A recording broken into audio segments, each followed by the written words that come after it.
बरतानवी हिंदुस्तान में 40 की दिहाई का आगाज हो चुका है।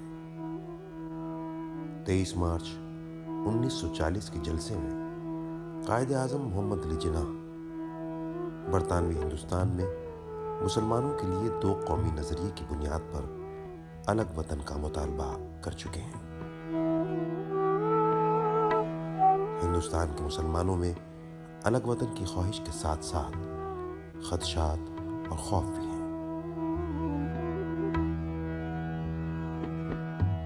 इंडियन नेशनल कांग्रेस जोरों शोर से क़याम पाकिस्तान की मुखालफत कर रही है और मुसलमान और हिंदुओं में रोज़ाना की बुनियाद पर इख्तिलाफात बढ़ते चले जा रहे हैं। मुसलमान मर्द और औरतें हर तरह की कुर्बानी देने को तैयार हैं और बच्चे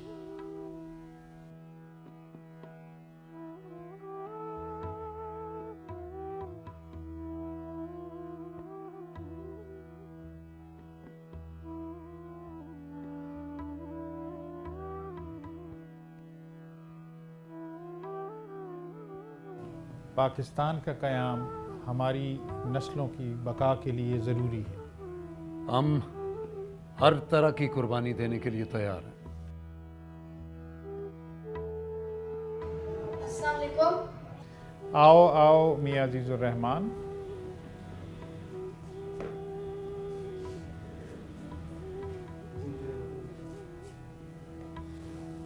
शुक्रिया बेटा। जीते रहो बेटा।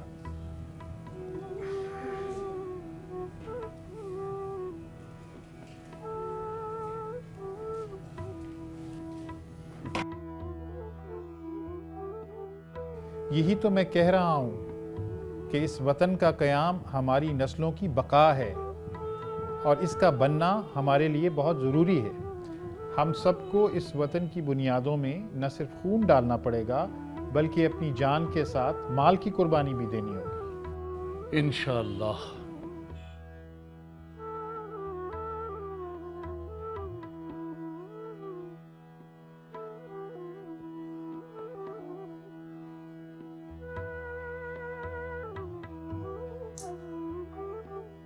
क्या कर रहे हैं?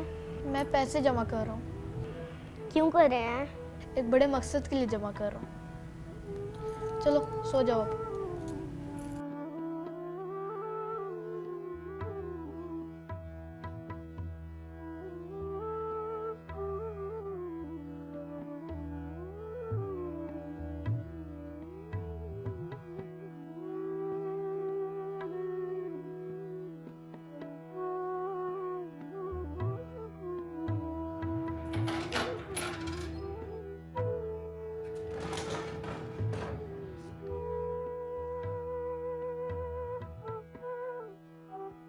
जनाब बाबा जी साहब, हजूर जिन्नाह साहब,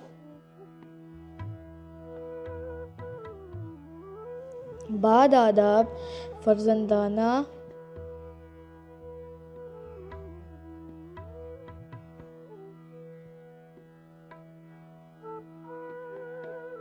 गुलामाना के अर्ज़ है कि फुप्पा जान 20 दिन हुए दोस्तों से कहते थे कि हजूर जिन्नाह साहब ने मुसलमानों के काम वास्ते हर एक मुसलमान से चंदा मांगा है।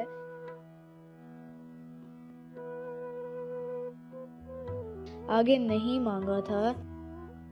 बाबा जी साहब, मुझ गुलाम को जो पैसा मिलता है मैंने इकट्ठा कर लिया है।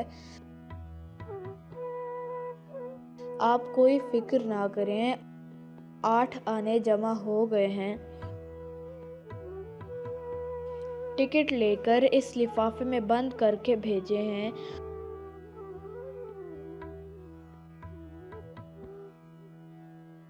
खुदा करे कि आपको मिल जाएं।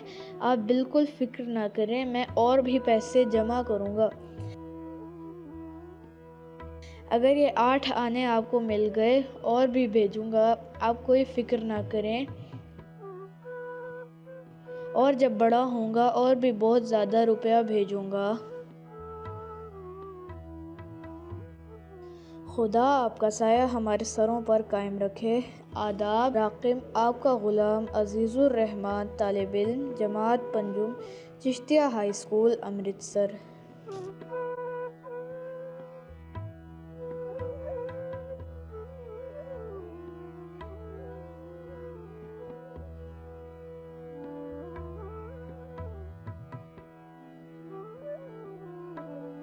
ये पाकिस्तान में नेशनल आर्काइव्स के अंदर महफूज है और इस तरह के ये सिर्फ एक ख़त नहीं है, काफ़ी सारे खतूत हैं जो कि हमें मिलते हैं। एक ख़त एक क्लास 2 में पढ़ने वाला बच्चा है वो लिख रहा है, एक ख़त है वो फर्स्ट ईयर में पढ़ने वाला बच्चा है वो लिख रहा है, और एक ख़त एक ऐसी बच्ची अपनी बड़ी आपा से लिखवा रही है जो भी लिखना नहीं चाहती और उसकी उम्र सिर्फ 5 साल है। और एक बड़ी इंटरेस्टिंग बात है कि अगर आप इन खतूत को पढ़ें तो आपको पता चलता है कि उस ज़माने में एक बच्चा मुस्लिम लीग भी बन चुकी थी। तो आपको एक ओवरऑल माहौल नज़र आता है कुर्बानी का, आज़ादी का, आगे बढ़ने का। तो ये एक ख़त एक मल्टीपल इंफॉर्मेशन का सोर्स है। आपको इसकी तारीख़ी अहमियत भी पता चलती है, आपको इससे उस ज़माने के हालात भी पता चलते हैं, लोगों का जोश भी पता चलता है, और आपको ये भी समझ आ जाती है कि 1940 से लेकर 1947 तक का जो 7 साल का मुख्तसर अरसा है, उस मुख्तसर अरसे में एक नया मुल्क कैसे बन रहा है। और फिर आप ये देखिए कि बड़ी अच्छी उर्दू में वो गुफ्तगू करने की कोशिश कर रहा है। वो बच्चा अपने जज्बात का अकीदत के साथ, एहतराम के साथ इजहार कर रहा है, और वो ये चाह रहा है कि उसके ये जो जज्बात हैं वो जनाह तक पहुँचे। बहुत ज़रूरत है इस बात की कि ऐसे खतूत बच्चों को दोबारा पढ़ाए जाएँ, ऐसी चीज़ें बच्चों के साथ शेयर की जाएँ जिसमें वो ये देखें कि उनकी उम्र के बच्चे आज से 70 साल पहले, 75 साल पहले किस तरह से अपनी ज़िंदगी को एक मकसद दिया करते थे, और उस मकसदियत के तहत फिर वो अपने तमाम ख्वाबों को मुकम्मल कर लिया करते थे। अगर ऐसे खतूत को हम अपने निसाब में शामिल कर लें तो वो मोहब्बत जो कि हम चाहते हैं कि हमारी आने वाली नस्लों में पाकिस्तान के लिए हो, नज़रिया पाकिस्तान के बारे में हो, जज्बा हुब्बुल वतनी, वो ऑटोमेटिकली इनकलकेट हो जाता है। वो आपको ज़बरदस्ती किसी को पढ़ाना नहीं पड़ता, सिखाना नहीं पड़ता। इन खतूत से बच्चे खुद को रिलेट कर सकते हैं।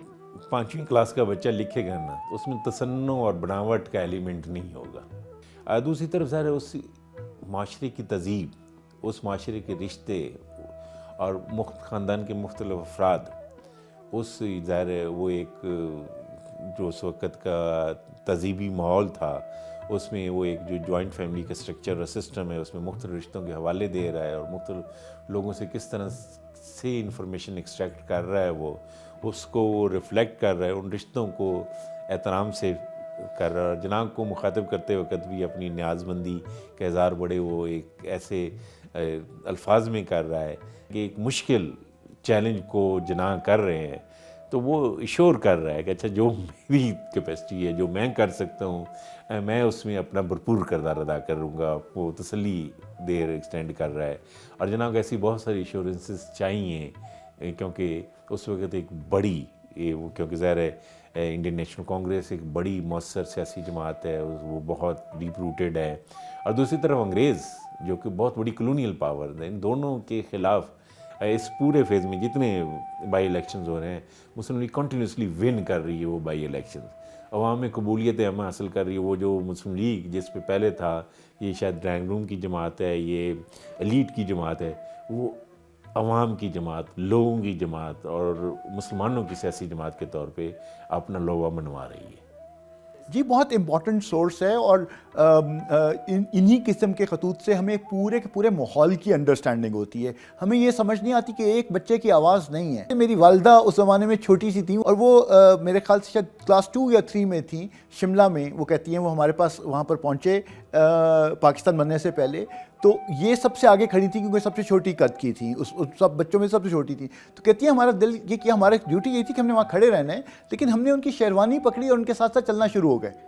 सो वो जो मोहब्बत थी, वो जो एक उनके साथ वो था कि हम इनके जितना करीब आ सकते हैं, छोटा छोटा बच्चा, कि उस बच्चे की आप दिल की आवाज़ समझने की कोशिश करें। और ये हर बच्चे के दिल में जा रही है क्योंकि उनका लीडर जो है वो उनको एक्नॉलेज करता है। उस शख्स के लिए जो उसके दिल के जज्बात हैं वो इससे बेहतर अक्कासी नहीं हो सकती कि उसको अपना मतलब यहाँ तक कि वो उसके लिए एक ग़ुलाम का अपने लफ्ज़ लिखने के लिए तैयार है कि मैं आपके लिए मतलब बेसिक ग़ुलाम से वो चाहता है क्या, वो कहना है कि उसका बुनियादी मकसद ये है कि मैं आपकी खातिर कुछ भी करने के लिए तैयार हूँ। कायदे आज़म पेपर्स में इस ख़त की मौजूदगी इस बात का सबूत है कि यह ख़त कायदे आज़म मोहम्मद अली जिन्ना तक पहुँचा और उन्होंने इस मासूम चिट्ठी को तमाम रुमानवियत समेत महफूज कर लिया।